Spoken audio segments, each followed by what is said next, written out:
오늘 시간에는 예레미야 강의 7번째 시간입니다. 구약 시대에 회복이 불가능한 두 가지 죄는 무엇이었는가 라는 제목으로 함께 말씀의 은혜를 나누기를 원합니다. 구약 시대에 회복이 불가능한 두 가지 죄는 무엇이었는가? 회복이 불가능한 죄는 신약에도 적용될 수는 있으나 그러나 신약에는 조금 더 관대하시다, 좀 자유롭다 그렇게 좀 보이는 게 있어요. 그런데 구약 시대는 어땠는가? 우리가 좀 이렇게 살펴보고 오늘 시대는 어떻게 우리가 살아가야 올바른 삶을 살아갈 수 있는가? 구약 시대처럼 이렇게 하나님께서 용서치 않아서 심판하는 그런 상태로 가지 않기 위해서는 우리가 구약의 교훈을 어떻게 받아들여야 되는 것인가? 이 부분을 살펴보려고 합니다. 우리가 예레미야서를 이게 시작을 했는데요. 예레미야는 구약 시대의 예수님의 예표 중에 한 사람이었다라는 새로운 시각을 우리가 갖게 되었고요. 예루살렘 멸망하는 예루살렘 성을 향하여 눈물 짓는 예수 그리스도, 똑같이 예레미야도 그렇게 얘기를 했고, 종교 지도자들의 그 타락, 그다음 백성들도 다 타락했죠. 왜냐하면은 종교 지도자들 말씀 듣고 그 말 듣고 예수님을 죽이는데 앞장섰잖아요. 예수님께 은혜 받았고 예수님께 병 고침 받고 예수님께 혜택을 받았던 사람이 얼마나 많습니까? 그런데 예수님이 십자가에 못 박힐 때 단 한 사람이라도 나와서 이 사람은 안 됩니다, 나를 보시오, 내가 이랬던 사람인데 이분이 나를 고쳐줘서 내가 이렇게 되었으니 이것은 하나님이 하시지 않으면 안 될 일을 한 겁니다. 이분을 왜 죽여야 됩니까? 이분을 죽이려면 나를 죽이시오. 그런 사람이 단 한 사람도 있었어요?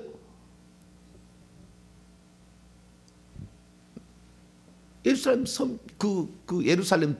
사람들 가운데 그런 사람이 있었냐고? 한 사람도 없었잖아요. 외로이 그 길을 걸어간, 홀로 그 길을 걸어간 그 모습, 예레미야하고 많이 닮았죠. 종교 지도자들을 책망해서 그들로부터 이렇게 그들과 싸웠고, 뿐만 아니라 결국에 영적인 바벨론이라 일컬어지는 로마, 그때 당시에 베드로서에 그렇게 얘기했잖아요. 바벨론에 있는 교회, 로마가 바벨론이라고 이렇게 칭했잖아요. 사도 요한도 요한계시록에 바벨론을 썼잖아요. 바벨론, 로마라고 안 쓰고. 그래서 그 음녀가 바벨론, 큰 성 바벨론아, 큰 성 바벨론이여 어찌 그리 뭐 이렇게 적막하게 되고 막 이렇게 파괴된 그 모습을 얘기합니다. 그래서 하나님의 백성을 심판하기 위해서 하나님께서 허락해서 하나님 백성을 멸망으로 인도했던 그 족속도 하나님 심판해버려요. 그러니까 이스라엘 민족을 하나님이 사랑해서 바벨론에게 그 침략당하도록 허용한 것이지 바벨론이 좋아서 그런 건 아니에요. 나중에 바벨론을 다 멸망시켜버립니다. 똑같습니다. 그래서 이 예수님 시대나 지금의 시대나 예레미야 시대나 비슷하다라는 사실을 우리가 알 수가 있죠. 그 예레미야서를 우리가 구분하게 될 때 1장은 예레미야의 소명과 사명을 가르쳐 주었다. 처음에는 말로 했다가 그 다음에 두 가지 환상으로 보여주었다라는 게 1장의 내용이고, 2장부터 51장까지 내용을 보게 되면 이제 중간 부분인데요. 중간 부분은 유다의 심판에 관한 것과 그 다음에 유다가 어떻게 심판을 받았었는가, 바벨론의 그 침공에 관한 얘기, 그리고 그 다음에 46장부터 51장 그 후반부는 주변 10개국, 열방의 선자로 세웠다고 했으니까 그 주변 10개국, 이집트부터 바벨론까지의 미래 운명의 그 심판에 관한 것을 예언하고 있죠. 그리고 마지막 52장이 남유다가 진짜 멸망했다는 역사적 기록, 후기를 덧붙이고 여호야 기니 노임으로 완전한 멸망이 아닌 희망의 불씨는 살아있다라는 내용으로 끝납니다. 그 중에서 이스라엘의 남유다 심판을 예언한 것들 중에 단편적인 예언 12가지가 나오는데 그것이 2장에서 25장까지예요. 그 중에 첫 번째 심판 예언, 이것이 2장 1절부터 3장 5절까지입니다. 오늘 첫 번째 본입니다. 2장 1절에서 3장 5절까지가 바로 제1예언, 남유다 심판에 관한 제1예언이다. 이렇게 보시면 되겠습니다. 그래서 이제 남유다 예언의 제1번의 핵심 포인트는 뭔가? 네, 이것은 딱 한마디로 요절로 요약할 수 있어요. 자, 2장 13절입니다. 이 구절로 다 풀어갈 수 있어요. 양은 많은데 이 구절로 풀어가면 됩니다. 자, 2장 13절 말씀을 같이 한번 읽어보죠. 시작. 내 백성이 두 가지 악을 행하였나니 곧 그들이 생수에 근원되는 나를 버린 것과 스스로 웅덩이를 판 것인데 그것은 그 물을 가두지 못할 터진 웅덩이들이니라. 아멘. 회복 불가능한 두 가지 죄는 이 죄예요. 이 죄를 짓지 말아야 돼요. 이 죄를 지을 때는 심각하게 생각해야 됩니다. 그러면은 회복 불가능한 죄를 지었을 때에 한두 번 죄로 멸망을 시키느냐? 그러지 않아요. 제가 지난 주일 오후 찬양에 얘기했습니다마는 죄가 차야 돼요. 죄가 차야 돼. 죄가 차지 않고 는 하나님 심판하지 않아요. 심판한다 경고만 하시죠. 당신의 종들을 보내가지고 심판하실 때가 있는데요. 인류의 심판이 머지 않은 것 같아요. 지금 이제 마지막 시대에 인류의 심판이 머지 않은 것 같다. 몇 년 안에 그런 징조들이 확실히 나타날 겁니다. 심판이 멀지 않았어요. 근데 그건 뭐냐? 죄가 찬 거예요. 죄가 가득 찬 거예요. 죄가 가득 찼다는 것을 다르게 표현하자면 하나님이 기대하는 천국에 들어올 숫자가 안 들어와지면 죄가 찬 거예요. 하나님이 기대하는 사람들이 천국에 올라와야 되는데 안 올라와. 끝나는 거예요. 그러면 딱 하나님이 원하는 숫자 딱 채워버리고 끝내는 거예요. 그래서 지금 이스라엘 민족이 지금 남유다가 멸망으로 치닫고 있는 과정 속에서 예레미야는요, 회개해서 그들이 멸망으로 가지 않도록 얘기한 게 아니에요.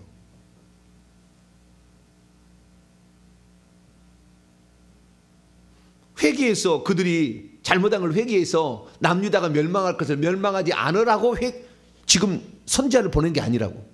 그리고 그것을 선포하는 선지자가 아니에요. 지금 제가 이 시대 가운데 회개를 외치지만 지금 회개를 한다고 해서 하나님이 이제 사단 마귀를 무적행에서 건져내가지고 끌어내가지고 이 세상 나라를 멸망을 시키는 것을 하지 않는다. 이거 얘기하는 게 아니라고. 우리가 회개한다고 그것이 안 올 리가 없어요. 이미 예정되었어. 하나님의 눈에는요. 이미 예정되었어요. 그러니까 다른 것은 아닙니다. 이 회개를 통해서 그 말을 듣고 회개하는 자를 그 많은 멸망의 가운데 있는 자들로부터 살려내기 위하여 그들은 천국 데려가려고 그런다는 거예요. 그런 얘기지. 다시 이스라엘의 멸망이 되지 않도록 모든 사람이 쉽게 말해서 우리가 그 요나 시대에 니느웨 성을 했더니 40일 동안 재 뒤집어 쓰고 뭐 동물까지 다 금식하며 이렇게 해서 나라의 멸망을 막았잖아요. 멸망시키려고 작정을 했는데 12만 명이나 되는 그 사람들이 전부 다 회개를 했잖아요. 그래서 하나님께서 그 멸망을 돌이킨 그런 사례가 있어요. 그런데 그렇게 멸망을 돌이키는 그렇게 하려고 예레미야를 보낸 게 아니라고.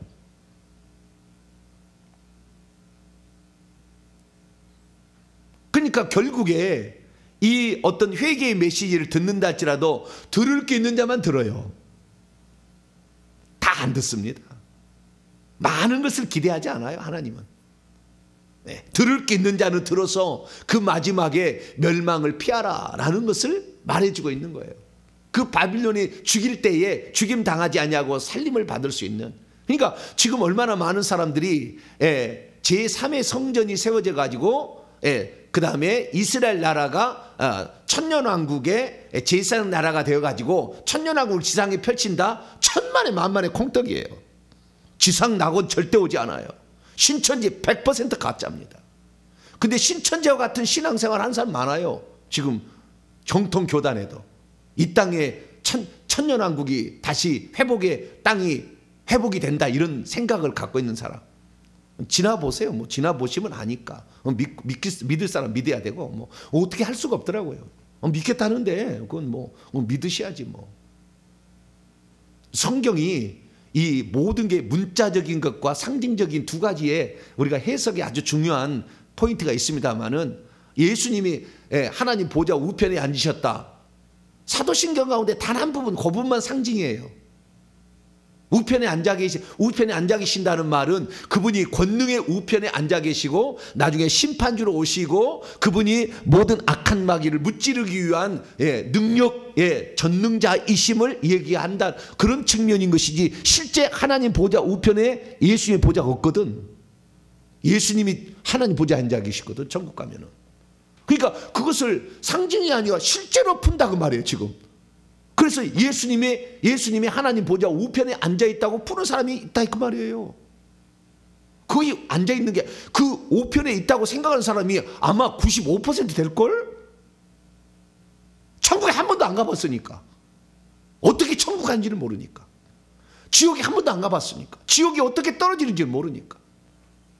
실제를 모르니까 이론만 가지고 무슨 공부해서 될 일이 아니에요. 물론 공부도 해야 됩니다. 공부도 해야 되는데 공부만 해야 될 일은 아니죠. 그래서 우리가 이스라엘 민족이 왜 회복 불능한 그런 상태로 갔느냐 두 가지를 계속했다 그 말이에요. 그래서 죄가 찼다 그 말이에요. 그 죄 중에서도 1, 2계명의 죄가 가득 찬 것이고 그것을 깨닫도록 선지자를 보냈지만 선지자의 말도 안 들었잖아요. 그러면은 두 가지 죄는 뭐냐. 자 13절에 보니까 그들이 생수의 근원 대신 나를 버린 것 이거예요. 첫 번째. 생수의 근원 대신 나를 버린 것. 하나님을 버린 것입니다. 하나님을 이 버렸다는 이 말 속의 뜻은 뭐냐면은 배은망덕했다. 내가 너에게 준 은혜를 너는 헌식작처럼 버리고 다른 신을 쫓아갔다 이거예요. 여러분 저는 예수 믿을 때부터 처음부터 딱 내가 마음에 작정가 있는데 나는 절대 지조를 잃지 않겠다. 나는 지조를 지키겠다. 이런 생각을 했어요. 예수 믿을 때부터. 절대 나는 다른 신에게 구하지 않겠다. 오직 죽으면 죽고 굶어 죽으면 굶어 죽고 내가 핍박받아 죽더라도 나는 하나님 있다가 죽겠다. 내가 이렇게 비참하게 살고 못 살고 가난하게 살고 병든다 할지라도 나는 그 어떤 순간에도 주님을 배반하지 않겠다. 그런 마음을 저는 딱 세웠어요. 단 한 번도 예수 믿은 후에 다른 신에게 찾아가거나 묻거나 의지한 적이 한 번도 없습니다. 근데 그것을 계속해 왔다는 거예요. 그러면서 뭐라고 얘기하느냐. 앞에 보세요. 2절 3절에 그 얘기를 이제 합니다. 뭐라고 얘기냐. 너는 가서 예루살렘에 지금 아나돗에 있는데 예루살렘에 가서 그의 귀에 그냥 울리도록 좀 얘기를 해줘라. 뭘 얘기해야 되느냐. 여호와께서 이같이 말씀하시더라. 내가 너를 위하여 내 청년의 때의 인애와 내 신혼 때의 사랑을 기억하노니 곧 씨 뿌리지 못하는 땅 그 광야에서 나를 따랐습니다. 나를 그때 따랐다는 거예요. 이것은 이스라엘 민족을 출애굽시켜 가지고 광야로 데려왔을 때 그들은 하나님을 따랐다는 거예요. 따랐다는 거. 그래서 하나님은 그들을 어떻게 생각했느냐. 3절 이스라엘은 여호와를 위한 성물 곧 그의 소산 중 첫 열매이니 그를 삼키는 자면 모두 벌을 받아 재앙이 그들에게 닥칠 것이다. 그들을 나는 거룩한 존재 성물 성소로 생각했고 여호와를 위한 성소로 생각했고 이 땅의 첫 열매로 생각했다. 여러분 그래서 그 집안에 첫 번째 예수 믿는 사람이 지조를 지켜야 돼요. 그 사람이 무너지면 다 무너지는 거예요. 처음 첫 열매가 중요한 거예요. 이스라엘 민족은 이 사막에 이렇게 나와서 살 수 없는 땅에 있었지만 하나님을 의지하지 않으면 살 수 없었잖아요. 그때는 물도 그 다음에 고기도 음식을 조달할 데가 없었잖아요. 농사를 안 지었으니까. 네. 음식을 조달할 데가 없었어. 그 다음에 거기에 있을 때는 보호라는 것이 없었죠. 보호라는 것이. 군대가 없었잖아요. 그때는 거의. 네. 그냥 애굽 종살이하다 나왔기 때문에. 그래서 보호라는 것이 없었어요. 그냥 하나님이 구름기둥 불기둥으로, 그 다음에 어디로 가야 될지 모를 때 구름기둥 불기둥으로 인도하시고 이렇게 했지 않습니까? 그래서 이 광야에 있을 때는 먹을 것 아침마다 새벽 되면 해 뜨기 전에 가서 만나 거두러 가야 됐잖아요.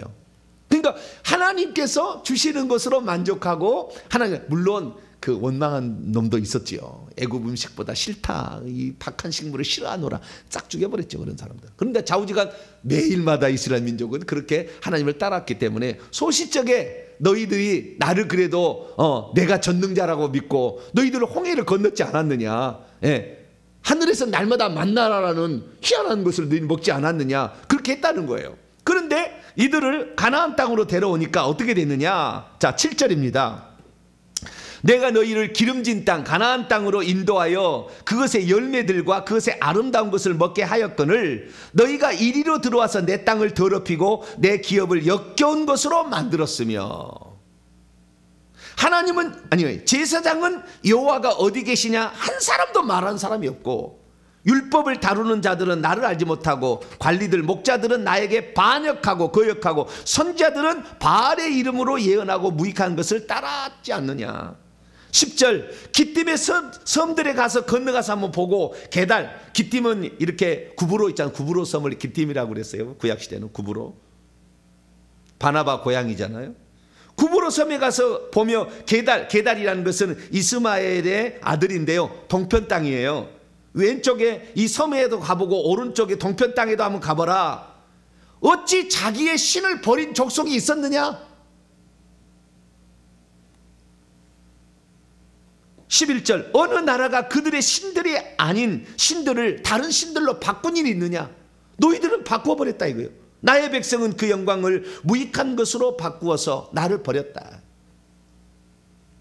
우리가 혹시 이 땅에 살 때 혹시 암병 걸려 죽은다 할지라도 죽으면 죽었지 주님을 부인하는 일은 하지 마시기를 바랍니다.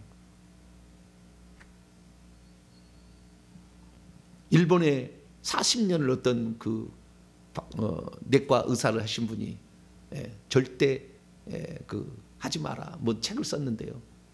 암병 걸려도 암 수술 받지 마라. 내가 해보니까 일찍 죽을 뿐이더라. 그런 얘기를 해요.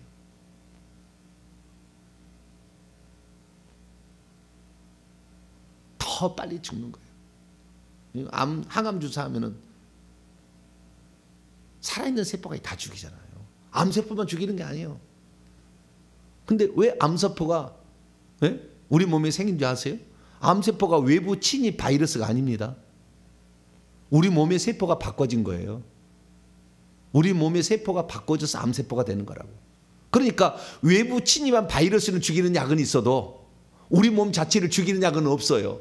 그런데 항암제가 만들었으니 결국 우리 몸을 죽이는 약을 만들고 있는 거라. 그 일본 의사가 얘기를 해요. 내가 40년을 해봤는데 일찍 죽더라. 근데 어쨌든 그게 중요한 게 아닌데 지금 주요. 그렇게 설령 우리가 죽을 어떤 위험한 지경에 처한다 할지라도 소시적에 너를, 그래서요, 첫사랑을 버리지 마라. 막 에베소 요한계시록 보면 에베소께 그런 얘기를 하듯이 너를 사랑해서 너를 이끌어줬던 그걸 왜 잊어버리고 나를 버리느냐, 이거 나를 버리느냐. 그것이 바로 이제 12절까지 첫 번째 그 죄악이고요. 14절부터 3장 5절까지는 뒤의 죄악이에요. 스스로 웅덩이를 판 것인데 그것은 그 물을 가두지 못할 터진 웅덩이다. 이게 이스라엘 민족은 물이 있어야 살잖아요. 사막의 땅, 간조한 땅이니까 물이 있어야 사는데 그 물을 결국에 하늘에 있는 생명수가 하나님 보좌로부터 나온 것과 똑같은 것으로, 그래서 느비dim 반석에서 쪼개서 거기 하나님 반석, 완전한 반석에서 우리의 영원한 의지할 존재라는 의미, 거기에서 나오는 반석으로 먹는 것을 예표적으로 가나안 땅 들어오기 전에 광야에서 보여줬잖아요. 그러듯이 그 생명은 물이에요, 결국에. 그래서 모든 것은 물과 연결돼서 요한복음은 아예 물이 엄청 많이 나와. 요한복음 그 4장에 보도 여자 사마리아 여인과 생수면서 내가 너에게 생수를 주었으면 목마르지 않을 것이다 뭐 얘기하잖아요. 요한복음 7장에 보면은 나를 믿는 자는 그 배에서 생수가 흘러나오리라. 맨날 생수 얘기하잖아요.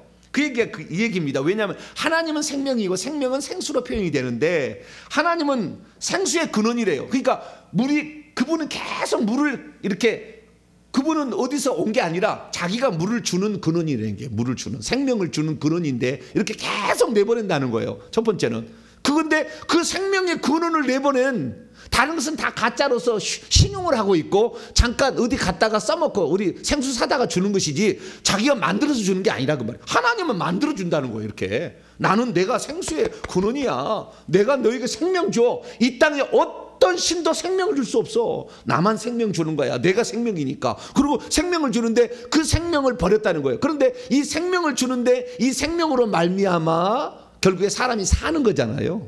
이 생명이 있어야 사는 거니까. 그래서 생명이 살 수 있도록 만나도 주시고 반석에 생수도 주시고 뭐 다 이렇게 하는 거예요. 그렇게 해왔다는 거예요.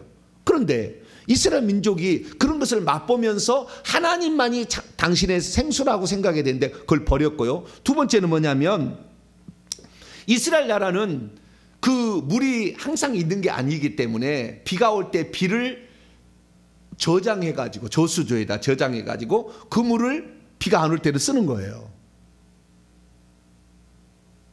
근데 하나님만을 의지하게 되면 그분은 생수기 때문에 계속 생명을 주니까 상관이 없는데 어떤 경우는 결국에 가물대도 있으니까 그 가물대를 대비해서 웅덩이를 만들어서 거기다가 물을 저장하는데 웅덩이를 맞는데 그 웅덩이는 물을 가두지 못하는 터진 웅덩이였다.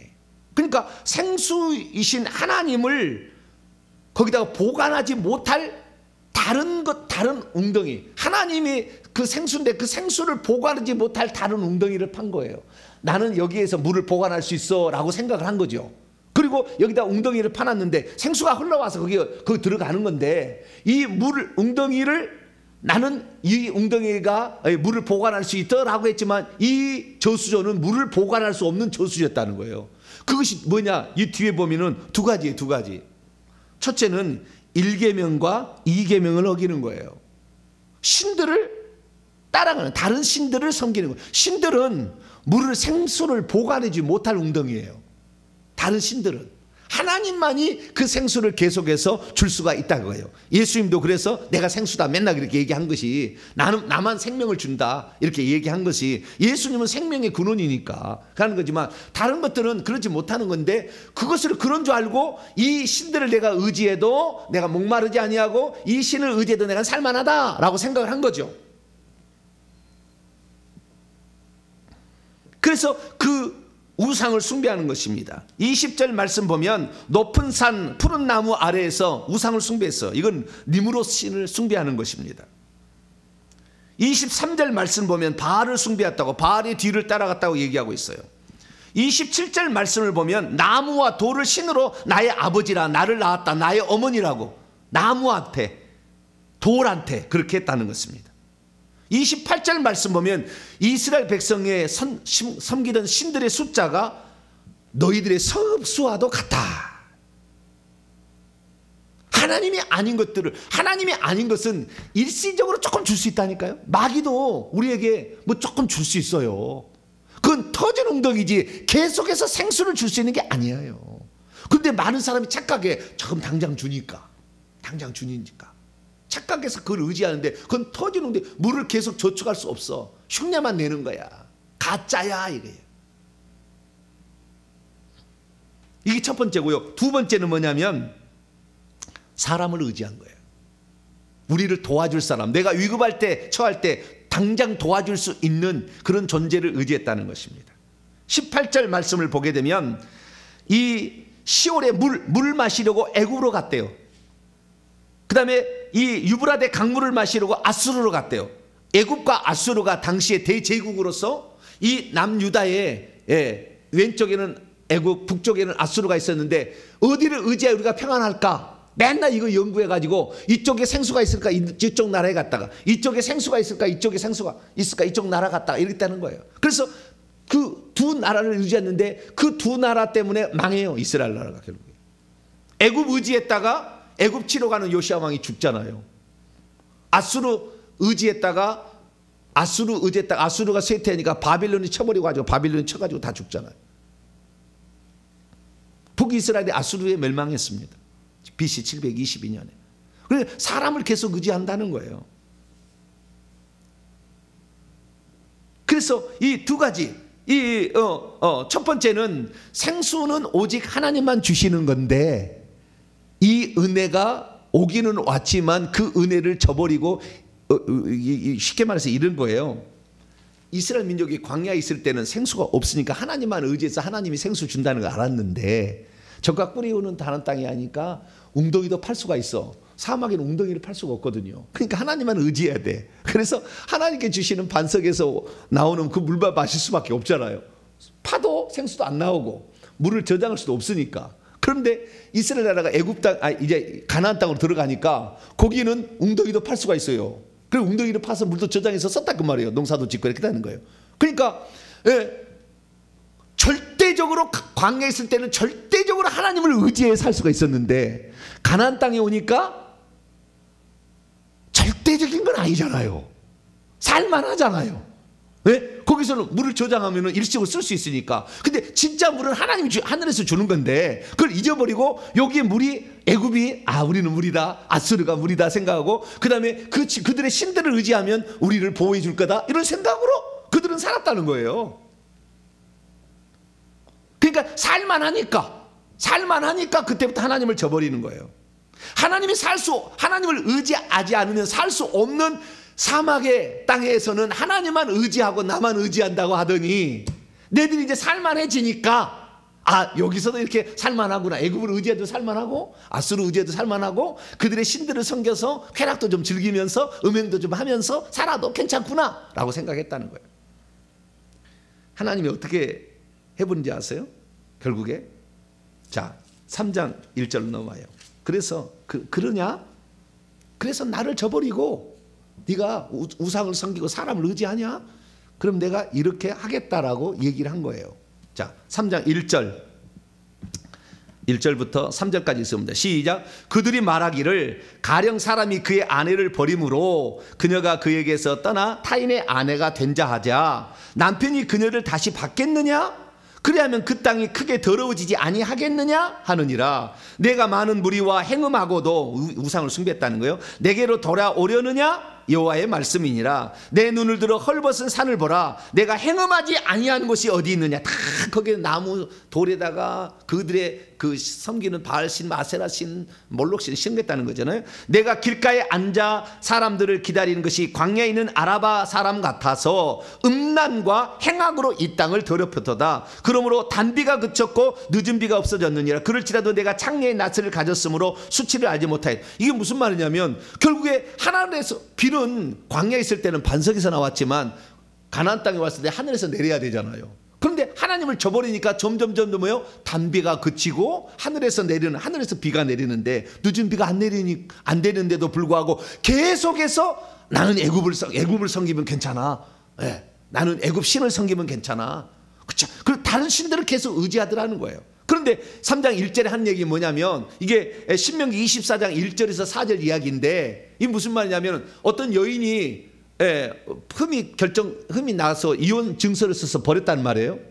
그러면 다른 남자에게 시집을 갔어요. 그런데 그 남자도 살다 보니까 이 여자가 불결하다 해서 버려버렸어요. 이혼 증서. 그러면 첫 남편이 그 두 번째 결혼해서 버려진 그 여자를 다시 취하지 말라. 이건 가증하다 그랬다고요. 그 신명기 24장 1절에 3절에 나와. 그러니 하나님께서 뭐냐고요? 너희들이 나를 버리고 다른 신을 숭배했는데 내가 너를 다시 받아들일 것 같으냐? 그 말이에요. 그러니까 제가 처음에 그랬죠. 예레미야 선지자가 회개시켜서 이스라엘을 멸망시 않기 위해서 온 선지자가 아니라고. 나라 멸망을 저지할 수 없어요. 이미 떠나버렸고 나는 다시 받아들이지 않는다고 하나님이 신명기에 이미 결정을 해놔버렸습니다. 말씀을 만세전부터 결정을 해놨겠죠. 다만 그 양이 차지 않아서 아직 심판을 안 할 뿐이죠. 그런데 이스라엘 민족이 뭐라고 생각하느냐. 자, 4절 5절입니다. 3장 4절 5절. 3장 4절 5절 시작. 내가 이제부터는 내게 부르짖기를 나의 아버지요. 아버지는 나의 청년 시절의 보호자시니. 그 애굽 땅에 아니 광야에 있을 때 그랬죠. 광야에 갈 때는 청년 시절에 우리 보호자였어요. 보호자이시오니 노여움을 한없이 계속 품으시겠으며 끝까지 품으시겠느냐 하지 아니하겠느냐. 그 말은 무슨 말입니까? 하나님이 그래도 소시적에 우리 아버지였는데 우리가 설령 좀 외도한다고 우리를 버리겠느냐, 끝까지 노여워하시겠느냐. 그러지 않는다. 지금 잠깐 우리에게 해처리를 든다 할지라도 우리를 아주 없애지는 않는다고 착각하고 있다 그 말이에요. 오늘날로 풀어보자면 이런 거예요. 우리가 예수 그리스도를 믿을 때는 우리나라에 처음 들을 때 너무 가난하고 병들어서 다 죽어갔어요. 의사 보내가지고 그래가지고 살려서 여기서 기도해가지고 살아났다고 말이에요. 우리나라가. 그래서 잘 사는 나라가 되었잖아요. 전 세계 10위권 안에들은 잘 사는 나라가 됐는데 이제는 하나님 의지하지 않아도 살만해. 가나안 땅에 들어왔어요. 이제 그래도 살만하는데 이 살만하는데 아직도 여러 가지 질병이나 가난이나 이런 걸로 치고 있잖아요. 하나님이. 왜냐하면 하나님을 버리고 지금 갔으니까. 치고 있는데 무슨 생각하느냐 하면은 하나님께서 내가 예수를 믿고 있는데 내가 지금 예수를 믿고 있는데 하나님이 나를 설령 지옥에 보내겠어? 이 생각을 한다 그 말. 이 생각을 한다. 똑같은 구조예요. 만세전에 나를 구원하려고 예정해서 나를 불렀는데 내가 멸망으로 가겠어? 지옥 가겠어? 그러고 하는데 아니야 너 멸망으로 간다 그 말이에요. 그렇게 생각하는 너가. 그래서 구약시대에 이렇게 회복 불능한 상태는 것은 결국에 하나님을 저버리고 배은망덕한 죄, 그래서 다른 신을 쫓아간 죄, 이런 죄를 짓게 되면 하나님은 회복시켜주지 않는다. 오늘날은 그런데도 우리가 구원파가 똑같이 한번 예수 믿었으면 영원히 구원받기 때문에 나는 촬영 좀 죄를 지어도 나는 구원받을 거야 착각하는 그리스도인들이 대한민국에 수두했어요. 지금 똑같습니다. 하나님이 죽여버린다고 그랬어요. 그리고 그거 잘못 책망하는 자를, 선자를 죽이려고 하는 자를 그를 죽여버린다고 그런다고. 이게 예레미야서예요. 그것이.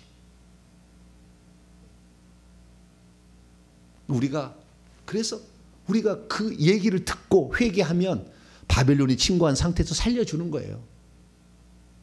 살려주는 거. 네. 그것이 휴가 되는 거예요. 우리가 지금 하나님이 이렇게 선자를 통해서 회개를 외칠 때 더 많이 회개하세요. 그래서 다른 사람도 그 회개가 내가 회개해서 내가 먼저 변화받은 걸 통해 다른 사람도 구원받은 몇 사람이라도 우리가 쉽게 말해서 그 나머지 끄트머리에 알곡을 이렇게 거두는 그런 순간에 있는 거지 다 구원할 수는 없다. 여러분이 회개 많이 하셔가지고 결국에 우리 이 멸망 중에도 하나님의 구원을 받는 그런 대열에 저와 여러분 참여하시기를 바라고 절대 어떤 일이 있어도 배은망덕한 죄 짓지 않게 되기를 바랍니다. 거룩하신 하나님, 수많은 그리스도인들이 처음에는 텐트에 가서 부르짖고 기도해서 자기 자식들 대학 보내서 잘 사는 나라 만들었더니 점점 하나님을 저버리고 하나님 없이도 살려고 하고 일주일에 한 번 예배 드린 것도 시간이 많이 들인다 이렇게 생각하며 살아가는 사람이 얼마나 많습니까? 주님, 우리의 이렇게 변질되어 버린 우리의 잘못을 용서하여 주시고 하나님만을 의지하고 생수의 근원인 하나님을 저버리지 아니하고 그분만을 따라가게 도와주시옵소서. 우리 주 예수 그리스도의 이름으로 기도하옵나이다. 아멘.